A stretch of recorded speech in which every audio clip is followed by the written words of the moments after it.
Introduce two programming language কোর্সে সবাইকে স্বাগত। আপনাদের সাথে আছি আমি নাইম।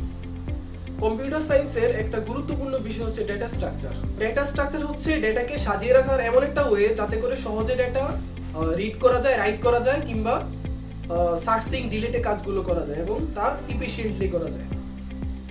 তো অনেকগুলো ডেটা স্ট্রাকচার আছে যেগুলো নিয়ে আলোচনা করতে চাইলে একটা সম্পূর্ণ কোর্স প্রয়োজন। তো আজকে আমি সি এর একটা প্রাইমারি ডেটা স্ট্রাকচারের সাথে পরিচয় করাবো। এর নাম হচ্ছে অ্যারে। তো প্রথমে আমরা অ্যারে কি দেখবো, অ্যারে সম্পর্কে জানবো, এরপর একটা টাস্কের মাধ্যমে আমরা ভালোভাবে ক্লিয়ার হব যে কিভাবে অ্যারে ইউজ করা যায়। তো শুরু করা যাক।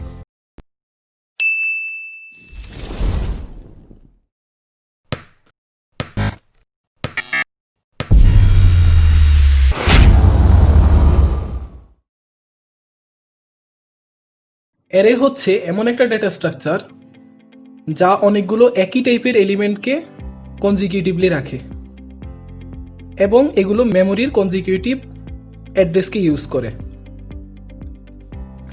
তো আমরা একটা এক্সাম্পল দেখি। এ হচ্ছে একটা অ্যারে, এর মধ্যে 5টা উপাদান আছে এবং এগুলো একই টাইপের, এগুলো সবগুলোই হচ্ছে ইন্টিজার। বি আর একটা অ্যারে, এর সাইজ হচ্ছে 3, এতে 3টে এলিমেন্ট আছে এবং এগুলো সবগুলোই ফ্লোটিং নাম্বার বা ফ্র্যাকশন নাম্বার। সি হচ্ছে আরেকটা অ্যারে, এতে 4টা উপাদান আছে এবং সবগুলোই হচ্ছে ক্যারেক্টার টাইপের। তাহলে আমাদের অ্যারে হচ্ছে যেখানে কয়েকটা এলিমেন্ট থাকবে এবং সবগুলোই একই টাইপের হবে। তো আমরা দেখব যে অ্যারে আমরা কিভাবে ব্যবহার করতে পারি বা আমরা অ্যারেকে কিভাবে ক্রিয়েট করব। তো আমরা যখন ইন্ট এ লিখি তখন এ নামে একটা ভেরিয়েবল ক্রিয়েট হয় এবং সেতে আমি একটা ইন্টিজার ভ্যালু রাখতে পারবো।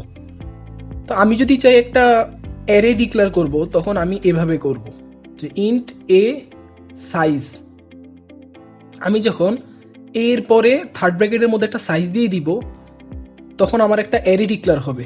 অর্থাৎ আমি একে বলতেছি একটা ইন্টিজার ভেরিয়েবল, কিন্তু আমি এটাকে বলবো একটা ইন্টিজারের অ্যারে।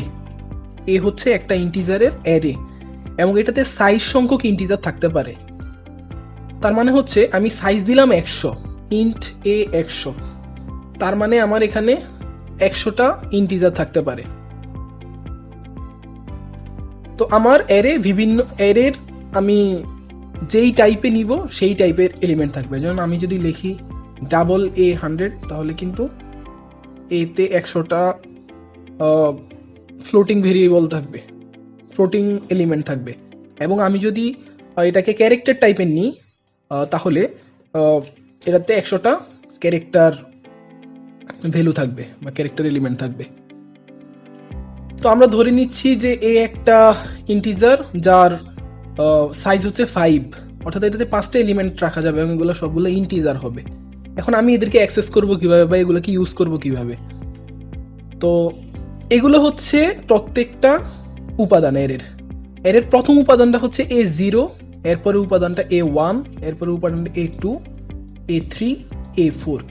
তাহলে আমি এর যে 5টা উপাদান, এই 5টা উপাদানকে পেলাম এবং এদেরকে আমি অন্যান্য ভেরিয়েবলের মতোই ইউজ করতে পারবো। যেমন আমি A2 লিখলাম, তাহলে 2 নাম্বার ভেরিয়েবলটাকে আমি 3 নাম্বার ভেরিয়েবলটাকে আমি ইউজ করতে পারবো। আমি লিখলাম A2 12, তার মানে আমার যে এই এলিমেন্টটা আছে এর মধ্যে 12 অ্যাসাইন হয়ে গেছে এবং আমি একে প্রিন্ট করলেও যে 12টা দেখতে পারবো। তো আমরা যে এর ভিতরে এইরকম একটা সংখ্যা দিচ্ছি, এটার যেই কোনো একটা জায়গাকে অ্যাক্সেস করার জন্য এটাকে আমরা বলবো হচ্ছে ইন্ডেক্স, অ্যারের ইন্ডেক্স। তো সি এর যে অ্যারে একে বলা হয় জিরো ইন্ডেক্সড অ্যারে, কারণ এটার ইন্ডেক্সগুলো 0 থেকে শুরু। প্রথমে 0, তারপর 1, 2, 3, 4, তার মানে আমার 0 থেকে শুরু হলে এটা 4 পর্যন্ত এর ইন্ডেক্সগুলো। এবং যেহেতু আমি বলছি 5টা এলিমেন্ট রাখা যাবে, 5টা এলিমেন্ট পেয়ে গেছি, তার মানে A5 নামে কোনো ভেরিয়েবল এটাতে নাই, মানে 5 পর্যন্ত যাবে না, এটা 1 কম পর্যন্ত যাবে। আচ্ছা, আমরা চাইলে কিন্তু এইরকম শুরুতে ডিক্লেয়ার করে দিতে পারতাম যে এর উপাদানগুলো কি হবে। যেমন এখানে 5 দিছি, তার মানে এটা সাইজ 5, এখানে 5টা এলিমেন্ট দিয়ে দিছি। তাহলে এটার 5টা এলিমেন্ট অ্যাসাইন হয়ে যাবে, মানে এ 0 এর মান 6 হবে, এ 1 এর মান 2 হবে, এ 2 এর মান 3 হবে, এভাবে অ্যাসাইন হয়ে যাবে।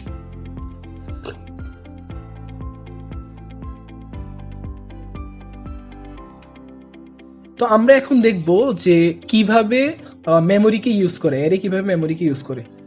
তো আমরা ধরে নিচ্ছি এটা হচ্ছে আমাদের যে কম্পিউটারের র্যাম আছে, র্যান্ডম অ্যাক্সেস মেমোরি, তার একটা পার্ট। এর প্রত্যেকটা এই যে ঘর, প্রত্যেকটা সেল হচ্ছে 1 বাইট করে আমি ধরে নিচ্ছি।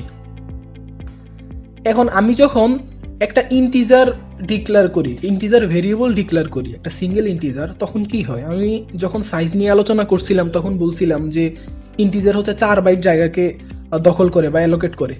তার মানে আমি যখন একটা ইন্টিজার ডিক্লেয়ার করব তখন এটা হচ্ছে মেমোরির এরকম 4টা ঘরকে ডিক্লেয়ার করবে, এবং এটা আমি যদি ইন্টিজারটা এ নামে ডিক্লেয়ার করি, এটা হচ্ছে এ নামে এরকম 4টা ঘর ডিক্লেয়ার করবে।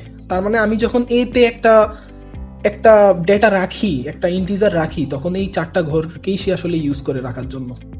কিন্তু আমি যখন একটা ইন্টিজারের অ্যারে ডিক্লেয়ার করব, যদি আমি এটারে 5 দেই, এটার সাইজ, তাহলে এরকম সে 5টা ঘর কনজিকিউটিভলি দখল করে। এই জন্য আমি শুরুতে বলছিলাম যে অ্যারে হচ্ছে কনজিকিউটিভ মেমোরি ইউজ করে। তার মানে আমি যদি এমন একটা সাইজ দিই যেটা হচ্ছে আমার মেমোরিতে নাই, তাহলে কিন্তু ওই অ্যারেটা কাজ করবে না। এটাকে আমরা বলি স্ট্যাক ওভারফ্লো হয়ে যাওয়া। তো তার মানে আমার মেমোরির যতটুকু জায়গা আছে আমি ততটুকুই করতে পারবো। এটা হচ্ছে আমার মেমোরি ভেদে ভেরি করতে পারে। আমাদের অনেকেরই কম্পিউটারের র্যাম 4 GB কিংবা 2 GB 8 GB হয়ে থাকে, তো আমাদের মেমোরি ভেদে এটা ভেরি করতে পারে। তো এভাবে হচ্ছে একটা অ্যারে মেমোরিতে জায়গা দখল করে, এবং আমি যখন A0 দেই তখন সে আসলে এই জায়গাটা বুঝে। আমি যখন A1 দেই তখন সে এই জায়গাটাকে বুঝে। A2 এটা, A3, A4 এভাবে সে জায়গাগুলোকে অ্যাক্সেস করে। এবং A5 দিলে কিন্তু সামনে আর কোনো জায়গা নাই বা অ্যালোকেট করা হয় নাই। তো এই ছিল আমাদের অ্যারের বেসিক কনসেপ্ট। এখন আমরা একটা টাস্ক দেখব, ওই টাস্কটা আমরা অ্যারের মাধ্যমে সলভ করব। তাহলে আমরা টাস্কটা দেখে নিচ্ছি।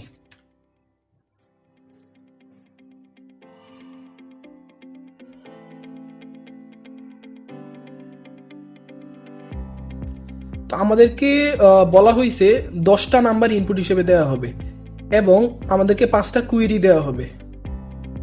তো এই কুয়েরিগুলা কি? কুয়েরি মানে হচ্ছে আমাদেরকে 5বার কিছু একটা বলতে হবে, বা 5বার কিছু একটা আউটপুট দেখাইতে হবে, বা কোনো কাজ করতে হবে। তো এই কুয়েরির কাজ আসলে কি থাকবে? বলা হইতেছে যে প্রত্যেক কুয়েরিতে আমাকে একটা নাম্বার আই ইনপুট হিসেবে দেওয়া হবে। 5টা কুয়েরিতেই একটা একটা দেওয়া হবে আই, এবং আমাকে আইতম ভ্যালুটাকে আউটপুট হিসেবে দেখাইতে হবে। এবং সেটা হবে আমি ইনপুট যেভাবে দিছিলাম সেই সিকোয়েন্স অনুযায়ী, সেই অর্ডার অনুযায়ী আইতম নাম্বার কি। তো যেহেতু 10টা নাম্বার আমাকে দিবে, আই অবশ্যই 1 থেকে 10-এর মধ্যে হবে। তো এভাবে আমাদেরকে 5বার বলতে হবে যে আইতম নাম্বার কি।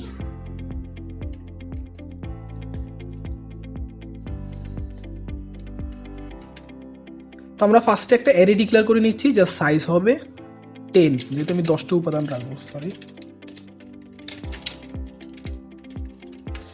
তো আমাদের একটা অ্যারে ডিক্লেয়ার হয়ে গেছে, এটাতে আমি 10টা উপাদান রাখতে পারবো, এবং এদের ইন্ডেক্স কি হবে 0 থেকে 9। তো আমি এদেরকে ইনপুট নেওয়ার জন্য আসলে লুপ ব্যবহার করতে পারি, কারণ আমার এর যে ইন্ডেক্সগুলো আছে, এই ইন্ডেক্সগুলো কিন্তু আমার 0 থেকে 9 পর্যন্ত, এবং এগুলো কিন্তু সিকোয়েন্সিয়ালি আসে। এই জন্য আমি লুপ ইউজ করতে পারি।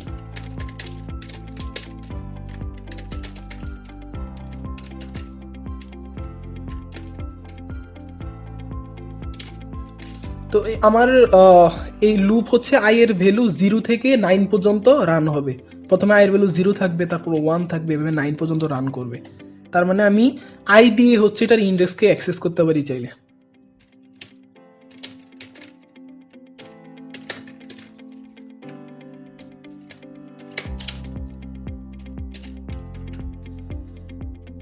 তো আমি হচ্ছে এ আই ইনপুট নিচ্ছি।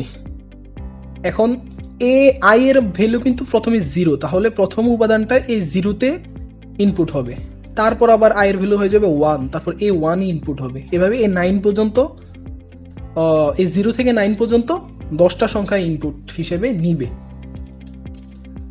তো এখন আমাদের 5টা কোয়েরির পালা। তো আমরা 5টা কোয়েরির জন্য লুপকে 5 বার রান করব।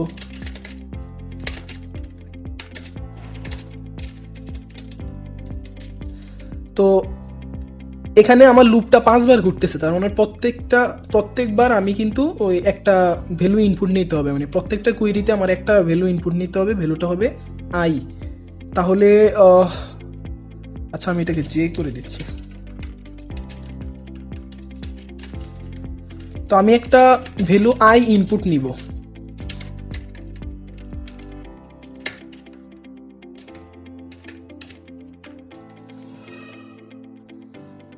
তো আমি আই ইনপুট নিলাম। আমার প্রত্যেকটা কোয়েরি যেহেতু একই রকম হবে, সেহেতু আমার এটাকে লুপ ইউজ করে করতে পারবো আমি। তো আমি প্রত্যেক কোয়েরিতে আই ইনপুট নিচ্ছি। আমার যে 5টা কোয়েরি হবে, 5টা কোয়েরিতেই হচ্ছে আমি আই ইনপুট নিচ্ছি। এখন আমার আইতম সংখ্যাকে আমার আউটপুট হিসেবে দেখাইতে হবে।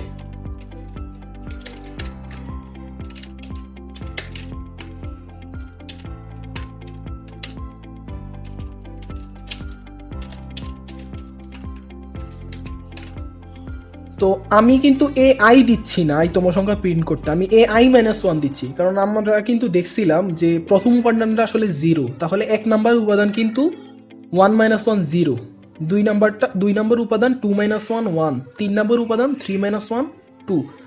আমরা দেখছিলাম যে অ্যারেতে প্রত্যেক উপাদানের ইন্ডেক্স হচ্ছে তার থেকে 1 কম, এই জন্য আমরা আইতম উপাদান প্রিন্ট করার জন্য আই -1 দিছি। আচ্ছা এগুলোকে আমি সব নিউ লাইনে প্রিন্ট করি।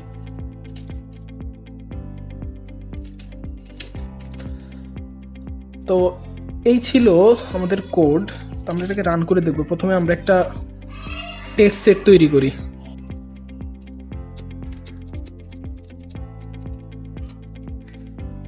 তো আমরা এখানে 10টি উপাদান নিলাম, এই 10টি উপাদানকে আমরা ইনপুট হিসেবে দেখাবো।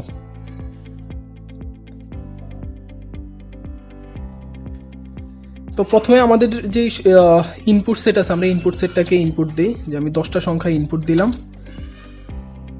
এবার হচ্ছে আমাদের কোয়েরির পালা। তো কোয়েরি, প্রথমে আমরা কোয়েরিতে আই ইনপুট দিব, আইতম উপাদান প্রিন্ট করবে। তো আমরা এখান থেকে 4 নাম্বার উপাদানটাকে প্রিন্ট করে দেখি, 4 নাম্বার উপাদানটা কি।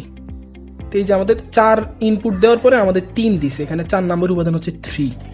তো আমাদের এরকম আরো 5টা কোয়েরি চাইবে, আমরা আরো একটা টেস্ট করে দেখি। আমরা 8 নাম্বার উপাদান চেক করি, 8 নাম্বার উপাদান হচ্ছে 19। তো এইভাবে হচ্ছে আমার 5 বার নেওয়ার পরে এই প্রোগ্রামটা ক্লোজ হবে। তো আমরা একটু ডেকোরেশন করে নিতে পারি এটাকে।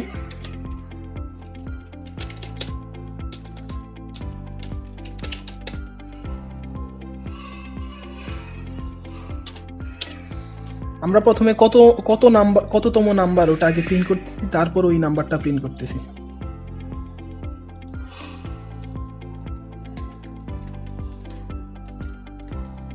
ফার্স্ট নাম্বার ইজ 1, তারপর আমরা দিলাম 10, 10th নাম্বার ইজ 32। আচ্ছা এটা জাস্ট ফার্স্ট হবে। তো এইটাই ছিল কোড। এইভাবে আমরা সলিউশন করতে পারি অ্যারে ব্যবহার করে। আর অ্যারের প্রত্যেকটা ইন্ডেক্সে আমরা চাইলে একটা ইন্টিজার ভেরিয়েবল রাখতে পারি, বা আমরা চাইলে অন্য যে কোনো টাইপের উপাদানও কিন্তু আমরা রাখতে পারি।